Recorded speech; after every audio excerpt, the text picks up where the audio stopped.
behind bioresonance scanning. Now, bioresonance scanning is a technology, a scientific technology that I developed almost 20 years ago at the Hansa Center here. Well, not this Hansa Center, this is a new one. But I developed this, and doctors all over the place now are starting to implement these type technologies because, and the only reason a doctor would ever do something like bioresonance scanning is because we're all tired of guessing. What you pay your doctor for generally is their best educated guess. They don't know if you're going to have an allergic reaction to a medicine until you have the reaction, right? They're guessing as to the dosage based on what the science seems to say for a generic person. So bioresonance scanning is so phenomenal, and I'm excited to talk to you about it today because you're going to be able to see not only what we're doing now, but where the science is heading. And the technologies are enabling more and more and more advances to be brought to bear on real life and death cases and illness of the world.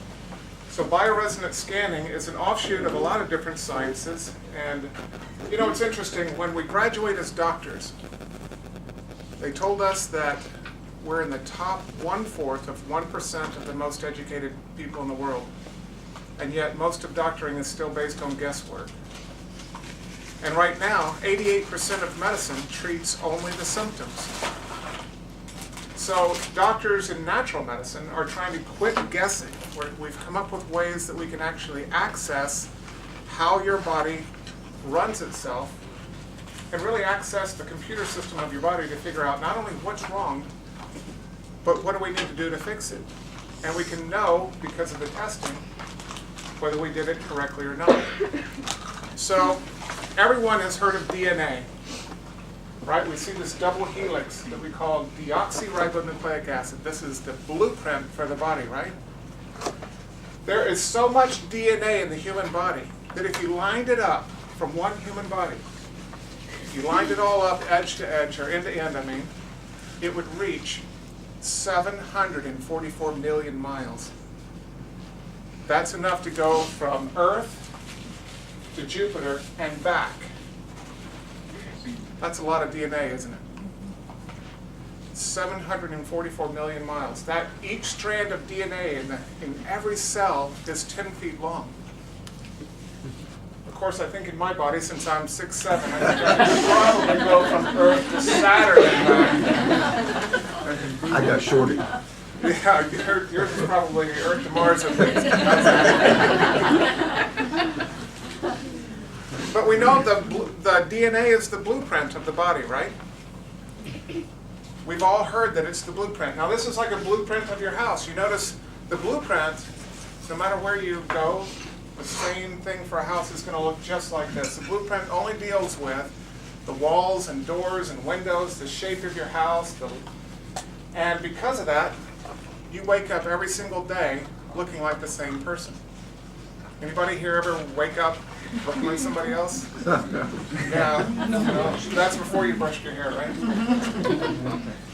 And it's so fascinating because what enables us to change dynamically? See, the blueprint doesn't change, so what does change? We found out, by the way, DNA isn't how we can explain every illness, because they found out there's not enough genes to actually code for everything that's going on in the human body. Matter of fact, there are bugs that have more DNA sequences than we do. So they had to come up with another idea as to why we get sick and why we break down in our ability to adapt correctly to our environment. Now, the project called the ENCODE project started studying what's now called junk matter. Now this is typical science. We used to throw out this stuff around the DNA that we thought was just junk matter. It doesn't do anything, so let's just throw it away. I liked this slide because it was like junk DNA. But they were throwing away this tissue that was around the DNA. And it turns out that that tissue that was called junk matter is actually 4 million biophotonic switches that enable the body to adapt instantly and correctly to changes in its internal and external environment. So if you walk from inside of here outside and the temperature is greatly different, your body has to adapt instantly and correctly to that, and that's not a function of your DNA, that's a function of your epigenetic switches, those 4 million biophotonic switches that surround the DNA. This is kind of a artist's rendition of the ENCODE concept, where you have almost like a 4 million digit combination lock that can be dynamically changed. The switches are on or off depending on what's going on. So for a lot of you eating sandwiches, your body is now switching all these different switches to enable you to adapt to the fact that now you're fed, whereas before you were hungry now. So this is our basic concept of what DNA looks like. It looks like this double helix. But you want to see what DNA really looks like? Look at this. How beautiful is this? This is a strand of DNA cross-section. Doesn't look anything like this simplistic double helix, does it? This epigenetic aspect of the body you might see as being kind of like the control mechanism, the software of the body. But how does that software get changed? How do we change the software? Because we know that the blueprint is just the DNA, right? That's the DNA, but it's epigenetics that tells your body, I can arrange everything in my house differently. I can have dirty dishes in the sink. I can have a sofa and chairs right here and there. I can move it dynamically. That's what enables your body to change dynamically to your thoughts, to your environment, to what you put in your body, to the medicines, to the bacteria, to the viruses, and adapt correctly. That's all controlled by those 4 million biophotonic switches. But it turns out, with bioresonance scanning, the way it works is that we're accessing the body's biophotonic communication systems, the electromagnetic communication systems. When you take your car to the shop nowadays, your mechanic really isn't like the old mechanics who they just kind of listen to your car and they can tell you what's going wrong. Now the mechanic just plugs in the diagnostic computer into your car's computer to try to figure out what's going on, right? What if your doctor could do that? What if your doctor could access the information systems of your body to figure out, number one, what's wrong, what should fix it, how much do you need to take, are you going to be allergic, are you going to be toxic, how many times a day do you need to put that medicine back in, how many days do you need to take the remedy, is that all you need or is there something else you need? Is it a chemical fix, a structural fix, a stress correction that's needed, or a biophotonic, bioenergetic correction that's needed? All of that now can be figured out using the bioresonance scanning. And it takes the doctor out of the equation to a large degree. So we actually know, like how many people believe the heart is a pump? Oh, come on, hands. Would it shock you to know the heart is not a pump? I mean, that just seems like the most fundamental truth of medicine, right? That the heart is a pump. And no one's really talking about it because it's not going to change anything in medicine in the way they treat it. The heart is not a pump. It's not pushing blood. Blood moves autonomously of the heart. This was presented through, I want to say, Temple University in research by Ralph Marinelli and quite a few other cardiologists. Even Jacques Cousteau got in on this research and found that even the simplest single-chambered hearts of marine animals is not pushing blood. Blood moves through vortex action. So if the heart isn't pushing blood, then what's its function? Well, it turns out that the heart is controlling those epigenetic switches through laser-like emissions of light transmissions out of the heart. So this slide really does kind of represent all this light information, almost like fiber optics, that is resequencing those 4 million biophotonic switches that surround all that 744 million miles of DNA in your body to adapt instantly and correctly. How many people thought, and were taught, that the nervous system is what's running everything? Come on, show of hands. Everybody knows that, right? Not what's running everything. We now know, and we've known for a long time, but we didn't have a better explanation in science and medicine. We know that a nerve impulse, which is very easy to track how fast a nerve impulse is traveling, Okay? The fastest a nerve impulse can go is from 2 miles an hour, which is about slow speed of walking, to 400 miles an hour, which sounds really fast until you consider the speed of light, which is infinitely faster, right? The nervous system, they say, is analogous to a dial-up modem in its ability to transmit information. I don't know about you, but I'm really happy not to have to deal with dial-up modems anymore. Amen. They say with the nervous system, if that was like the dial-up modem, it would take 84 years to download the 20 million books that are in the Library of Congress. Every little jot and tittle and letter in every book in the Library of Congress, 84 years. With a fiber optic connection, a purely fiber optic, it would take about 48 seconds to download 20 million books. That's what this photonic aspect of the body is doing. This is what is enabling you to adapt to the fact that my voice is coming from this direction. If I walked around the room, your body would have to adapt to that change of frequency as to where I am in the room. That is the photonic aspects, but it's being transmitted through the heart to the epigenetic switches, and that's how you change and adapt to all those changes. So this is one of my heroes. This is Dr. Fritz Albert Popp. He's out of Germany. And he was talking about the science behind this, because again, that's what we're here to talk about, is some of the science behind it. He says that weak light emissions orchestrate the body. Again, this is contradictory to what we always got taught. What I got taught, and what every doctor here got taught, was that the nervous system is what's orchestrating the body. Now, a lot of people would think of the body as being kind of like an assembly line of chemicals, and it just one runs into the next one, into the next one, into the next one, and it just kind of works. Like we're some chemical bag that's just kind of works. No, there is software to the body. And you really can access the information within the body, much like this room is completely saturated with radio waves. All the radio stations, if I had a radio in my hand here, I could tune this radio to 99.1 in Wichita and get all the music and all the information off that one little wavelength of light. And we take that for granted, that we can just pick out one frequency out of the soup of cosmic frequencies and cell phone waves and television waves, and all of our bodies are emitting frequencies. And in that soup, we can still select out just one and get all this data off of it.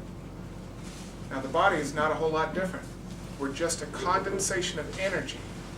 And when we can test using the bioresonance scanning, you can access and pick out just one frequency. Or you could string together frequencies, much like we do words, to form an electromagnetic sentence that gives us even more specific information from the body. So instead of just being able to say, like computer systems now are doing, which can't do what bioresonance scanning is doing, they could say, well, what does your body think about broccoli? Well, the computer would just say, yeah, maybe. But that you don't know if it's yeah because you're allergic to it, or yeah because you're toxic to it, or yeah because you need it. So with bioresonance scanning, we could say, of all the different foods that you're eating, what's the top worst ones in the way of an allergic reaction or allergic response? Of all the chemical problems in the body that are going on at any time of the night or day, in any posture, out of that list of problems, what are the top 10? How's that? Because a lot of the time, a patient only has a problem at 2 in the morning, and by the time they go to the doctor's office, it's what? At best, maybe 8 or 9 in the morning, and the problem isn't going on. So unless the doctor can actually compensate for time, that problem's never going to show up. So we can even write electromagnetic sentences that compensate for time and posture by accessing this photonic information. Emissions occur, according to Dr. Popp, at the quantum level, meaning it doesn't have to travel across tissues, so it doesn't have to follow nerves. Dr. Popp says photonic communication enables every cell to know what every other cell is doing. This is the essence of therapeutics and human performance. Okay, that's the science. Now, bioresonance scanning harnesses the electromagnetic system of the doctor's body to set up frequency sequences to challenge the patient's biocommunication system. That's a lot of verbiage just to kind of say, like, if I had a cell phone and I dial in a frequency, because the phone number is a frequency, 316-686-5900. The only phone that's ever going to ring is the one at the front desk here at Hansa Center. That's the only phone in the universe that has that frequency. So imagine if I knew the frequency for, let's say, a tapeworm, and I could dial that number into a frequency generator like a phone, but instead of trying to find the phone with that matching frequency, I'm looking for the matching frequency inside of your body. And then it picks up, hello, tapeworm.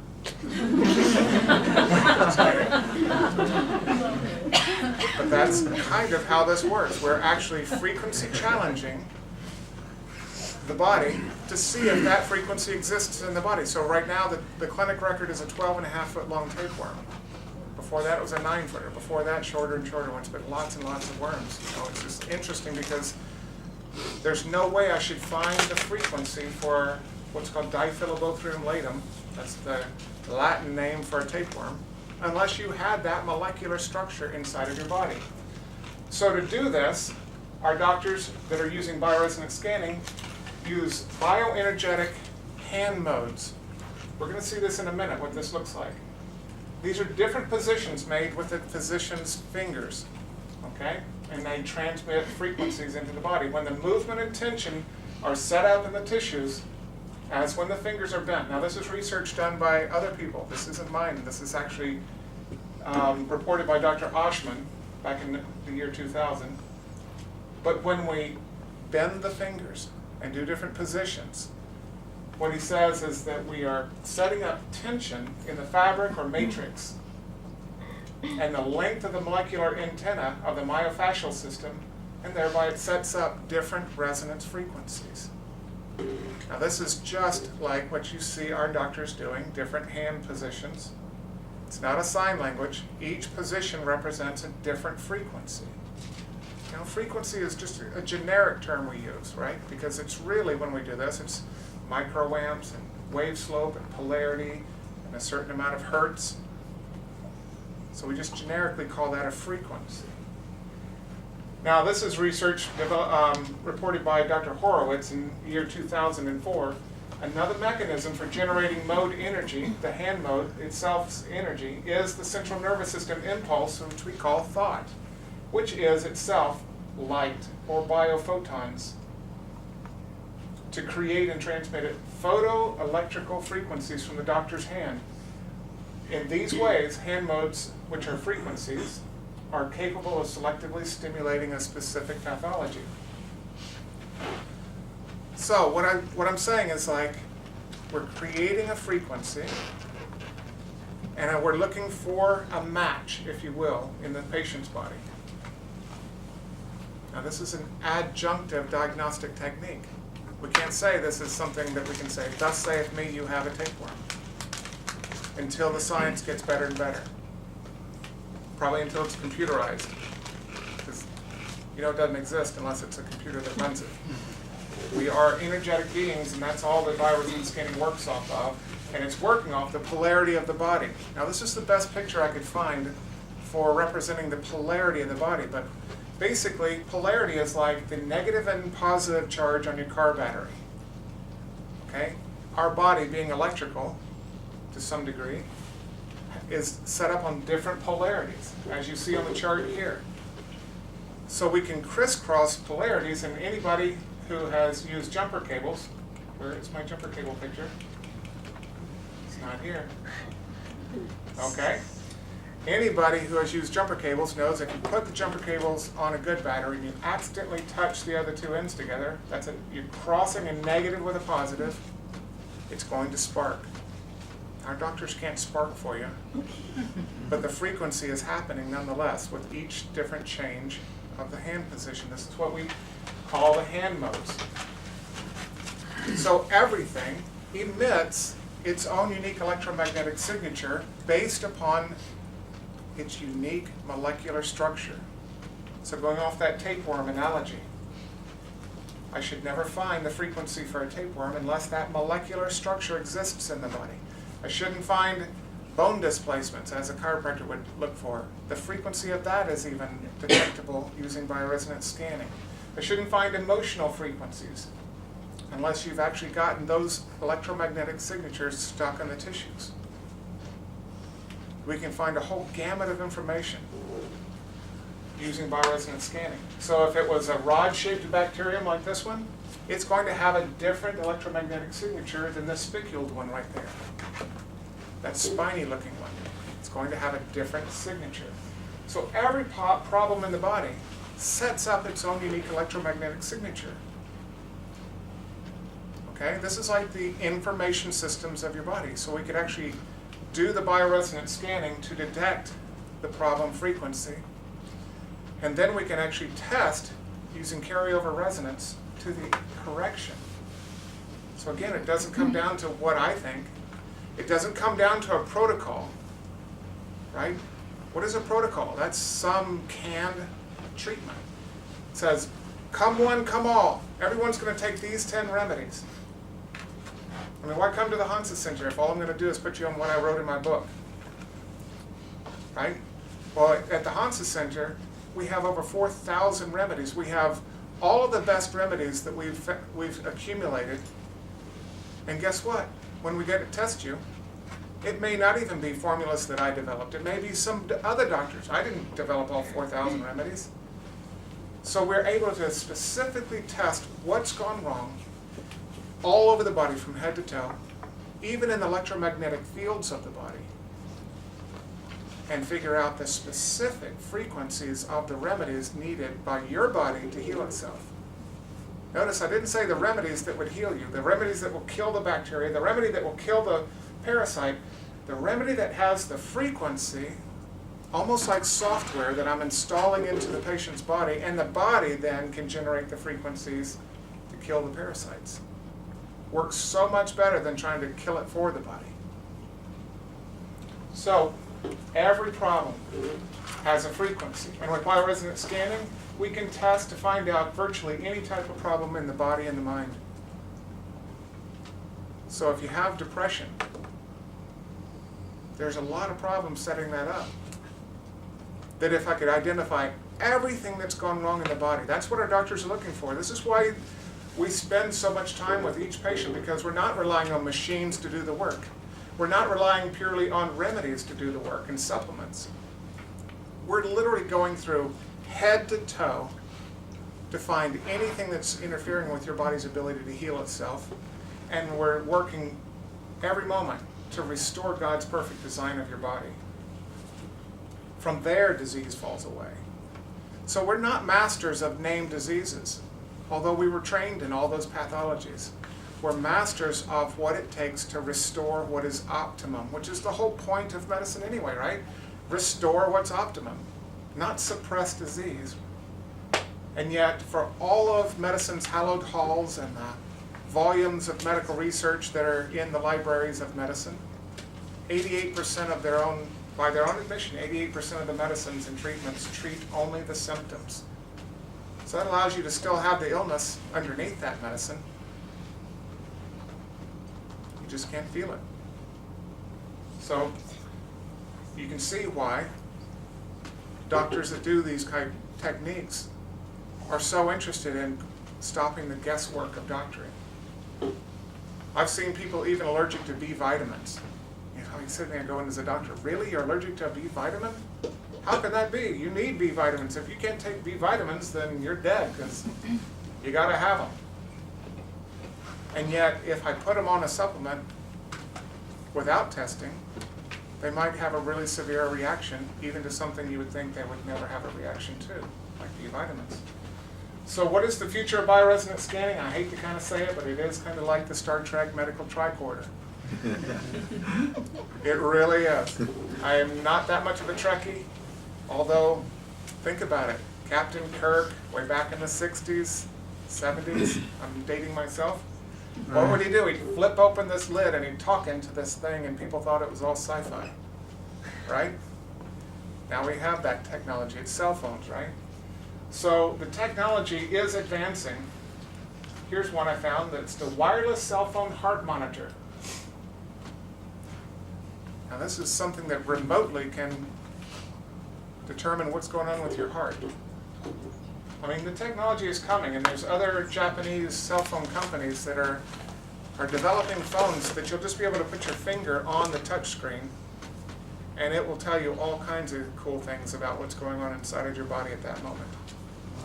The technology is coming. It's very simplistic, and bioresonance scanning is going to be a dinosaur eventually.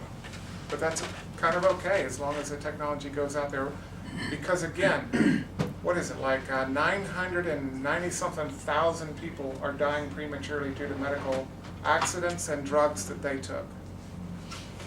They're just incredible. If you just knocked out that one aspect of like, maybe we could test the medicine before we give it to the patient to see if they're going to be allergic to it. Let's test it to see if it's even going to work before they take it. Instead of saying, wow, this works for everybody. Okay, now let me give you an example. Aspirin. Everyone's heard that aspirin's good for your heart, right? Little baby aspirin. Did you know that only works for 1/3 of the people? 66% of the people aren't getting any benefit from that. Again, what we think we know is just our best educated guess in medicine. 66% of people are not getting any benefit. The future is now, with the bioresonance scanning, it's a dynamic way to access the information systems of the body. So instead of the doctor giving you a medicine and saying, okay, we'll see you in a month, we'll see you in 3 months, I already put you on the world's best medicines, we can actually see right then and there what it's going to do for that person. We can actually see the next day how the body didn't adapt to that correctly, and help finesse the body to opening up the interferences that were set up by even that perfectly treated or that perfect treatment we gave the day before. The body is being pushed by our doctors constantly to reveal where a breakdown in its ability to adapt is occurring so that we can figure out how to fix that. So whether we shine a blue light in your eyes and your body freaks out to that, that's a loss of adaptation, right? Your body cannot adapt to that blue light. If you went outside and looked up at the sky today, thankfully it's blue. But guess what? If you cannot process blue correctly, all kinds of software problems go wrong in your body. And when that happens, we can actually test for that, see where it's breaking down using the bioresonance scanning. We can detect the problems and the correction all in that office visit. So I think this is kind of interesting here because it's showing how that they're starting to try to grow neurons on computer chips. Nerve tissue growing on a computer chip so that they can interface with the nervous system and the energetics of the body. The technology is coming, folks, to where you're going to be able to get all this through machines instead of a doctor doing different hand positions. It's just frequencies. Now, this is an artist's rendition of the epigenetics that is being applied by the feds, whatever that is. Which agency was it? I don't know. It was reported on Fox News. A portable box-sized scanner could map out your body's DNA in less than an hour. And the feds want it added to the agency's tool bag for Homeland Security. I should have known that was right there. So again, they're considering using portable instant scanners of your DNA. Isn't that wild? Now you might say, well, this doesn't have a lot to do with bioresonance scanning.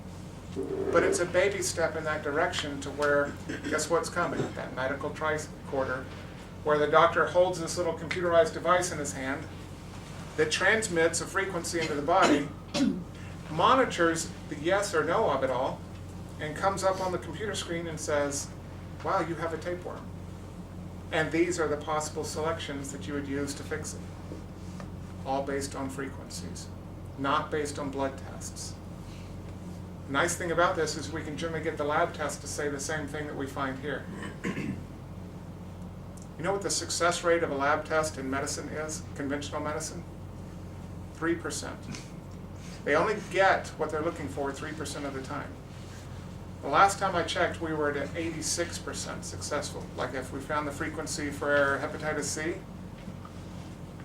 we'd run the lab test and the lab work came back, yes, you have hepatitis C. Or if you had a tapeworm, give the body the corrective frequencies it needs so that the body could deal with that. So I'm not treating anything but the body still. And guess what? Out comes a tapeworm.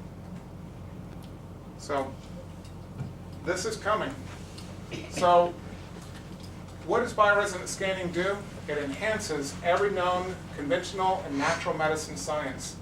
It's often more sensitive and more accurate than the lab testing and imaging.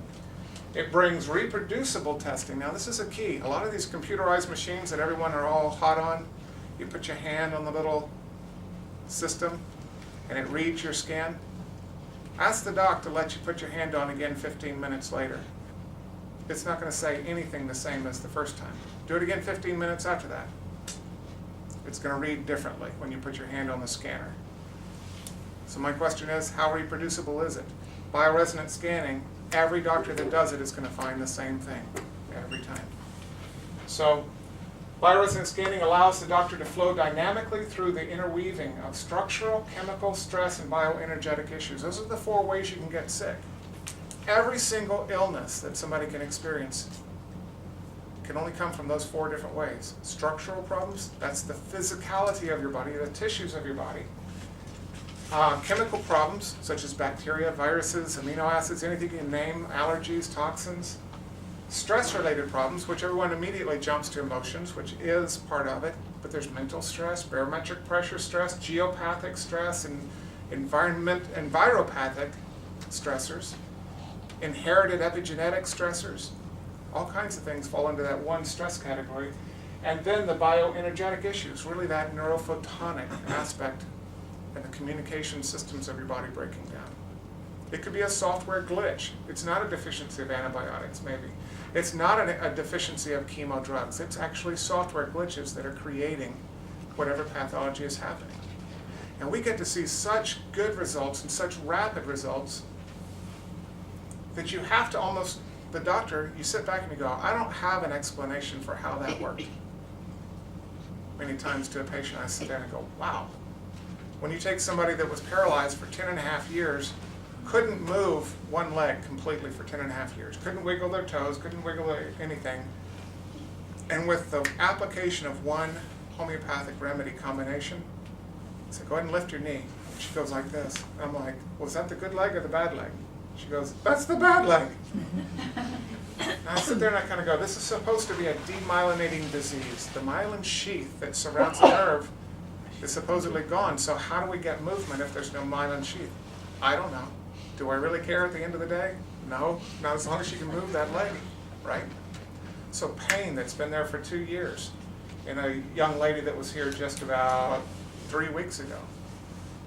It was called chronic regional pain syndrome, which I think is a completely bogus diagnosis.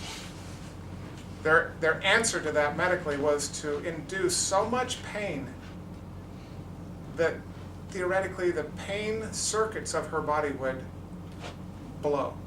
They blow the fuse because of the pain.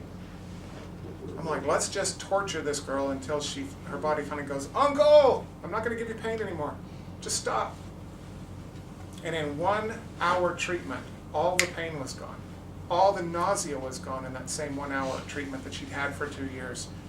The very next day, we kept treating, kept finding more problems to treat, and all the vertigo that she'd had was gone.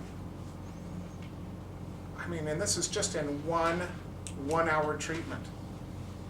And not through suppressing anything. Like, we didn't give her a painkiller, not one. This was getting every single circuit in the body up and running correctly. Do you hear what I'm saying? Every single circuit in your body is set up like your house on multiple circuits. If you could, there would be like a circuit breaker box somewhere in your body that would actually have all these switches are flipped off. Everything on each circuit suffers the same fate, right? If the circuit blows, everything in the kitchen goes out, not just one light bulb, right? Everything on that circuit suffers the same fate. So in the body, it's the same way. When we can turn on all those circuits correctly, using the bioresonance scanning to figure that out and do that, that can happen in one hour visit all the muscles that share those circuits turn on again, all the nerve conduction comes back, just all the integrity comes up to 100%. But if it was a blister in that scenario, you still have your blister, wouldn't you? Right? So there's limitations to what can be achieved in one visit, but when it's just a circuit problem, like I don't know how many people we've had just dramatic improvements in just the first hour. I mean, these are people, something like 100% in probably the last 15 years of people, close to 100% of them, nothing had ever helped them. Not at Mayo Clinic. Some of them been to over 100 doctors already, and nothing had ever helped. They'd only gotten worse. And so in the first visit, to see any improvement, right? Any improvement was remarkable. So bioresonance scanning isn't about me. This is why this place isn't called the Jernigan Wellness Center. It's called the Hansa Center for Optimum Health. I didn't want it to be about me because it really isn't about how glorious I am. It's about how awesome bioresonance scanning is. And bioresonance scanning wouldn't fit on the sign. Bioresonance Scanning Center for Optimum Health. No, I'm just kidding. Wouldn't do that. So, let's keep going. Virtually every problem in the human body has its own frequency based upon its molecular structure and can be detected using bioresonance scanning. So, another way we can actually watch and see what's going on in the body, and this has nothing to do with really bioresonance scanning, except we get to use what's called a computerized regulation thermodiagnostics test to see really the impact of everything that we do here. Now this is like the fingerprint. Each of these points is reading over 100 different points in the human body, but this is like the fingerprint for how that software is working inside of your body, and how each tissue is regulating itself within each part of the body. Now I was at a conference just recently, and the doctor that was using this type testing, he goes, and he was telling the whole audience of doctors, he goes, get over the idea that you can really change this that much. And I'm like going, come to my clinic, you know, because we'll do this sometimes in like the second test within a week, and we can see dramatic change. And yet I had a report writing service for doctors all over the country that used this same test. I used to generate like 7-page like radiology reports, only they were thermography reports that you would be able to use, the doctor could use in a court of law to defend himself, let's say. Just like an x-ray technology person would do. They'd have to have a radiologist write up a report for every x-ray they take, right? And I'd see the 5th and 6th and 7th CRTs of doctors that were just doing massive amounts of IV vitamin C and glutathione pushes and all these Myers cocktails and all this peroxide IVs and ozone therapies, and they're doing hyperbaric oxygen therapy, and they were doing all this right-sounding stuff with these people. And their 5th and 6th CRTs, meaning like 5 and 6 months later, looked like a brand new patient still, like they'd never been treated. So again, when we can shift this, we're shifting some profound things in the human body. And we can shift this in a dramatic way within just the first day, second day, third day. We build upon it. And each visit, when somebody comes here, guess what? More stuff comes off the back burner that your body has. Says, okay, you did that, that's great. How about help me out with this? And so our doctors can keep digging and trying to figure out what does your body need, and how can we support your body's effort to keep yourself moving forward, keep your body able to move forward, because guess what? Doctors don't heal you. It's like Mark Twain said, God heals, the doctors send the bill. Yeah. We say God heals, we just work for him to restore that perfect design. And when we can get that restoration of God's perfect design, guess what? Health comes speedily. So that is bioresonance scanning.